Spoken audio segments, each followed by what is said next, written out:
Ang daming nagtatanong kung nakakancel ba yung tahol ng aso dito sa speakerphone ng Emit na to. Ngayon, try natin, no? So, gagamit na lang tayo ng audio file galing dito sa phone ko. Gagamitin ko ngayon yung Teams para may parinig sa inyo habang ginagamit natin sa call. Tapos may ganyang kumakahol na aso sa background.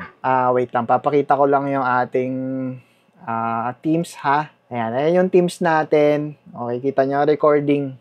Papakita ko lang din yung gamit natin na audio. Ayan, kita nyo, Emit Office Core M0 Plus.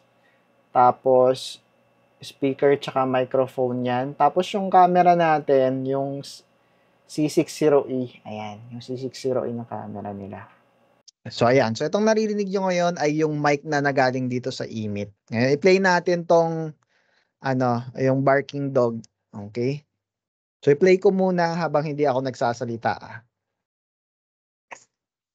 Ayan, nagpe-play na yan. And so, ngayon naman magsasabay. Ayan na, nagpe-play na. Meron nagtatahol na aso sa background habang nagsasalita ako. So, yung scenario na to, habang may kausap ka, tapos may kumakahol sa background, tingnan natin kung maririnig ba nung mic ng Emit yung tahol doon sa background.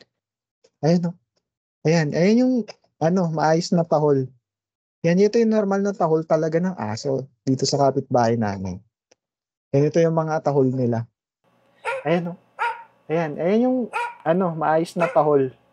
Ito yung normal na tahol talaga ng aso dito sa kapitbahay namin. Ayun, na-playback ko na siya. So, hindi naman 100% talaga na nawawala yung kahol ng aso. Merong mga pumapasok pa rin. Siguro yung 80 to 90% na matatanggal yung kahol ng aso. Para sa akin, okay na yon. Iba-iba yung wavelength ng kahol ng aso. Yung nagbabago. Hindi siya yung constant na ingay lang na dire-diretso. Usually, yun yung mga nakakancel. Yung mga tunog ng aircon, tunog ng fan, yung madali lang i-cancel yun. Pero yung mga nagbabago yung wavelength, tumataas ba yung kahol ng aso, di ba?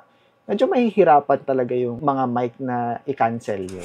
So, ayun, kung may mga iba pa kayong question dito sa Emit speakerphone na to, mag-iwan lang kayo ng comment dyan sa baba at susubukan natin sagutin yan. Yun lang, thanks for watching and follow for more.